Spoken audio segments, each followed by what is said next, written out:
Hello friends, तर स्वागत आहे आपलं या यूट्यूब चॅनलवरती. मित्रांनो, चॅनलवरती नवीन असाल तर चॅनलला नक्की सबस्क्राईब करा व अशाच नवनवीन स्टोरीज ऐकत राहा. मित्रांनो, स्टोरी खूपच इंटरेस्टिंग आहे, तेव्हा शेवटपर्यंत नक्की ऐका. वैष्णवीने शेवटची ओळ पूर्ण केली. पेन टेबलावर ठेवला, पण मनात मात्र शब्द थांबायला तयार नव्हते. त्या शब्दामधून एक हलकी कुजबूज ऐकू आली. जणू वहीतल्या पानाच्या आत कुणीतरी बोलत होतं. "तू अजून इथेच आहेस?" ती हलकेच म्हणाली. आणि तिच्या समोरच्या पानावर शाईचा एक छोटासा ठिपका थरथरला. मग त्यातून ओळ उमटली. "मी कधी गेलोच नव्हतो." तिचं हृदय क्षणभर थांबलं. एकांशचं नाव कुठेच नव्हतं, पण त्याची छाया पुन्हा शब्दात उतरली होती. ती पानावर बोट फिरवते. शाई अजून ओलसर होती, जणू त्या क्षणी कुणीतरी तिचा हात धरत होतं. बाहेर पावसाचे थेंब टपकायला लागले. खोलीत फक्त पावसाचा नाद आणि वहीच्या पानाचा सुगंध. ती खिडकीतून बाहेर पाहते आणि तिथे समोरच्या ओल्या रस्त्यावर एखादी आकृती पावसात उभी दिसते, छत्रीशिवाय. शांत तिच्याकडे बघत वैष्णवीच्या ओठावर पुन्हा तेच हसू उमटतं. जणू तिला माहीत होतं की काही कथा संपत नाहीत, त्या फक्त लिहिणाऱ्यांच्या परतीची वाट पाहतात.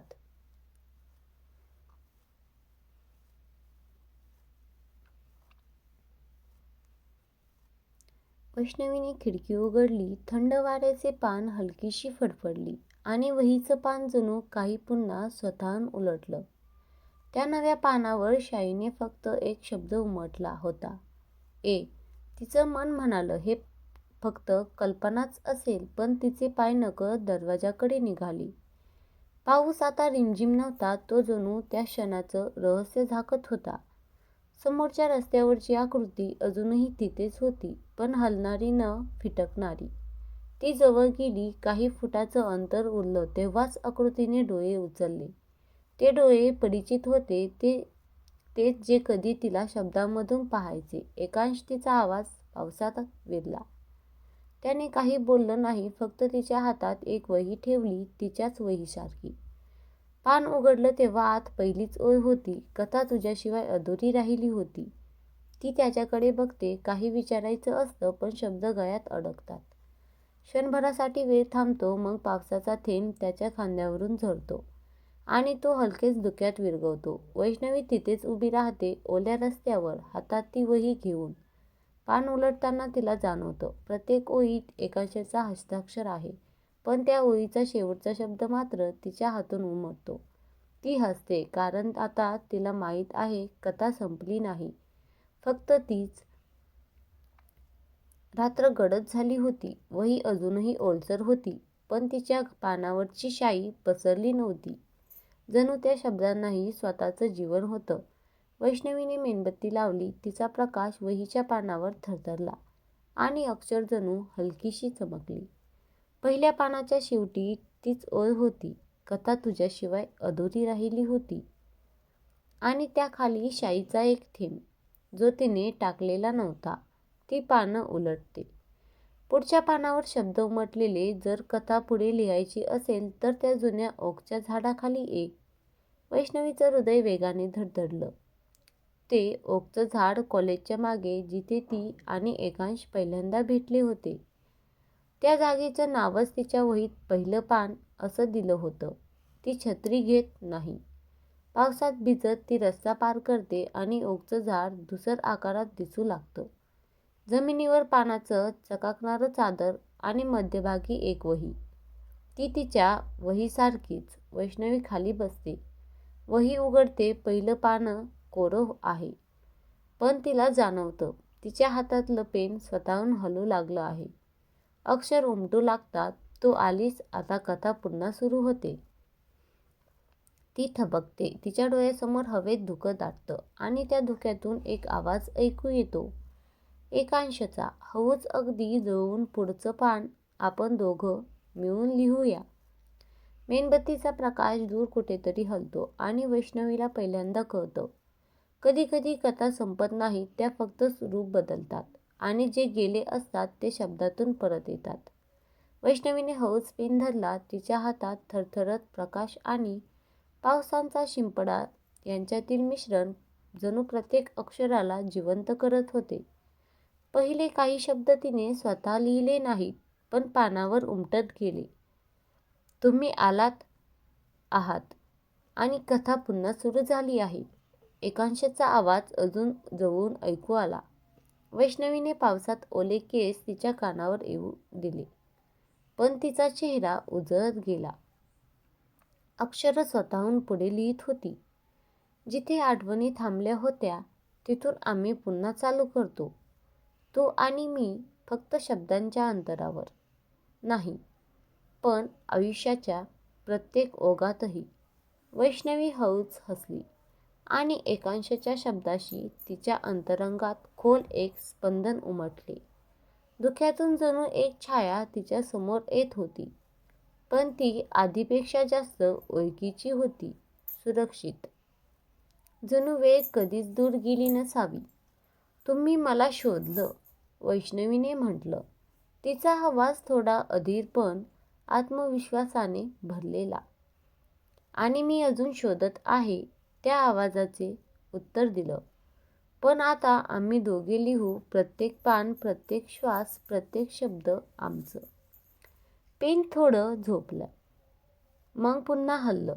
पानावर नवीन ओळी उमटल्या. कथा आता फक्त माझी किंवा तुझी नाही, ती आपली आहे आणि कधीही संपणार नाही. फक्त रूप बदलत राहील, जसं पावसाचं थेंब हवेत मिसळत आणि पुन्हा पानावर उतरतं. वैष्णवीने बाहेर पाहिलं. पावसाचा गोंधळ अजूनही होता, पण धुक्यातून येणारा प्रकाश तिच्या आणि एकांशाच्या जगाला एकत्र जोडत होता. दोघेही हसले. जणू ओकच्या झाडाखाली थांबलेले क्षण आता सदैव लिहिलेले होऊ लागले. वैष्णवीने पान वळवलं. पेन अजून थरथरत होता. नवीन ओळी स्वतःहून लिहिल्या जात होत्या. आजचा पाऊस आपल्याला फक्त परत आणला नाही, तर त्या आठवणींना पुन्हा जिवंत केलं. धुक्यातून येणाऱ्या छायेमध्ये एकांशाची सावली हळूच जवळ येत होती, पण यावेळी ती फक्त आठवणीची नव्हती. तिच्या आजूबाजूच्या हवेतील हलकं झपाटलेलं वारा, पावसाचं शीतल थेंब आणि त्यांचा स्नेह यांचं एकत्रित प्रतिबिंब होतं. तुझ्या ओठावरती हसू जसं पानावर पडणाऱ्या थेंबासारखं मऊ आणि स्वच्छ आहे. एकांशाचा आवाज जवळ आला. पण हीच वेळ होती की काही शब्द हळूच पानावरून गायब होत होते. जणू फक्त वाचक नाही, तर त्यांनी स्वतः लिहिलेलं जगही जिवंत होतं. वैष्णवीने हळूच पेन धरला आणि स्वतः लिहायला सुरुवात केली. जर या धुक्यातून बाहेर पडायचं असेल तर आपण एकत्र पाऊल टाकायला हवं. पण या पानावर जे काही शब्द लिहिलं जातंय ते फक्त शब्द नाहीत, ते आपल्या आठवणींचं प्रतिबिंब आहे. एकांशाने तिच्या हातावर हलका हात ठेवला आणि त्याचा स्पर्श पावसाच्या थेंबासारखा गुळगुळीत पण उष्ण होता. पेन अचानक जोरात हलला आणि पानावर उमटू लागला.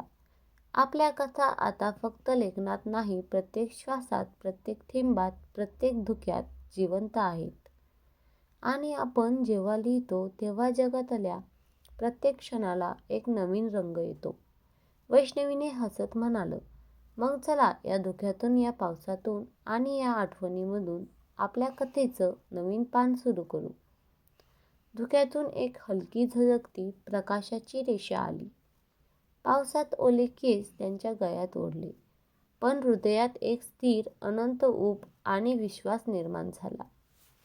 त्यांनी दोघांनी पेन एकत्र धरला आणि पानावर एक नवीन, अद्भुत कथा जणू स्वतःहून उलगडली. धुक्यातून आलेल्या प्रकाशाच्या त्या झळकीत वैष्णवी आणि एकांश एकत्र उभे राहिले. पावसात ओले कपडे, ओले केस, पण हृदयात एक उबदार स्थिरता. त्यांनी पेन एकत्र धरला आणि पानावर नवे शब्द उमटू लागले. जणू पान स्वतःच त्यांच्या विचारांचा आणि आठवणींचा प्रवाह अनुभवत आहे. तू आठवतेस का? एकांशने हळूच विचारले. जेव्हा आपण पहिल्यांदा पावसात उभे राहिलो होतो, वैष्णवी हसली. तिचे डोळे पावसाच्या थेंबाप्रमाणे चमकले. हो, आणि ते हसू जणू त्या पानावरची पहिलीच ओळ होती. पण आता ह्या धुक्यातून आपली कथा अजून खोलवर जाते. त्यांच्या आजूबाजूच्या वाऱ्याने हलकं हळवार धुके हलवले. त्या धुक्यात काही आवाज नव्हते, फक्त त्यांच्या श्वासांचे, हृदयांच्या ठोक्यांचे आणि पावसाच्या थेंबाचे संगीत होते. पेन स्वतः हलत राहिला आणि पानावर उलगडला. जेव्हा आपण एकत्र असतो तर प्रत्येक आठवण, प्रत्येक थेंब, प्रत्येक श्वास जणू जिवंत होते आणि जिवंत कथेतून कथा स्वतः आपल्याला सांगते पुढे चालायला. वैष्णवीने हळूच एकांशकडे बघितले. मग आपण त्या पुढच्या पानावर काय लिहायला सुरुवात करू? एकांशने हसून म्हणाली, जगण्याची तीच कथा, जी फक्त आपल्यासाठी, फक्त या पावसात, या धुक्यात आणि या आठवणींमध्ये जिवंत आहे. पावसाचे थेंब अजून मऊ पडत होते, पण त्यांचा आत्मा हलके, मुक्त आणि उलगडायला तयार होता. ते दोघे पानावर नवीन ओळी लिहित होते, पण त्या ओळी फक्त शब्द नव्हत्या. त्या त्यांच्या नजरेत, हसण्यात, हातांच्या स्पर्शात आणि हृदयांच्या ठोक्यातून प्रवाहित होत्या. अचानक धुक्यातून हलकी प्रकाशाची रेषा पुन्हा दिसली. पण ही रेषा फक्त दिसण्याची नव्हती, ती त्यांना पुढे जाण्यासाठी, कथा स्वतः पूर्ण करण्यासाठी मार्गदर्शन करत होती. वैष्णवी हसली. पावसाला मिठी मारत म्हणाली, म्हणजे प्रत्येक पान जिवंत आहे आणि प्रत्येक पान आपल्याला पुढच्या प्रवासाची ओळख देत आहे. एकांशने पेन हलवत पानावर उलगडली. आता आपण फक्त आठवणी लिहित नाहीत, आपण त्या जगतो आणि या जगण्यात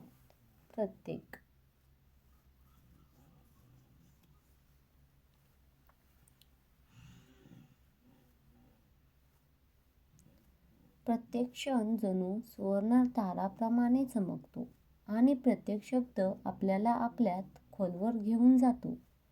धुक्यातला प्रकाश आता थोडा तेजस्वी झाला होता, पण तरीही कोमल आणि मृदू पावसाच्या हलक्या थेंबांनी त्यांचा चेहरा ओले केला होता आणि ते दोघे फक्त एकमेकांकडे बघत राहिले. जणू वेळ थांबली होती. वैष्णवीने हळूच हात एकांशच्या हातात घातला. पुढच्या वेळी ज्या आपण लिहायला जातोय त्या फक्त शब्द नाहीत, ते आपल्या आयुष्याची लय आहेत आणि ही लय आपल्याला एकमेकांसाठी जोडते, अगदी पावसाच्या आणि धुक्यांच्या छायेतही. एकांश हसला आणि त्यांच्या हसण्यात आशा, प्रेम आणि थोडासा गोडचा अफाट आश्चर्य मिसळले होते. म्हणजे प्रत्येक पान जिवंत आहे आणि प्रत्येक पान आपल्याला शिकवत आहे की जीवन फक्त लिहिण्यासाठी नाही, तर अनुभवण्यासाठी आहे. जिथे आपण एकत्र आहोत, तिथे कथा स्वतः आपल्याला पुन्हा शोधते. धुक्यातून येणारा प्रकाश आता त्यांच्या चेहऱ्यावर जसे उलगडत होता, तसे त्यांच्या मनात एक स्थिरता आणि शांतीची अनुभूती भरत होती. पावसाचे थेंब त्यांच्या ओठावर, हातावर आणि त्यांच्या हृदयावर आपली मधुर छाया सोडत होते. वैष्णवीने हळूच फुसफुसत सांगितले, म्हणजे आपण फक्त शब्द लिहित नाही, आपण त्यांना जिवंत करतो आणि ही जिवंत ओळीच आपल्याला पुढच्या प्रवासात घेऊन जातात. एकांशने पेन पानावर ठेवला आणि दोघे फक्त पावसात उभे राहिले, धुक्यात आणि प्रकाशात हरवलेले, पण एकमेकांसाठी कायम स्थिर राहिलेले. मित्रांनो, स्टोरी कशी वाटली हे नक्की कमेंट करून कळवा व या स्टोरीचा पुढील भाग मी लवकरच अपलोड करेन. तोपर्यंत बाय.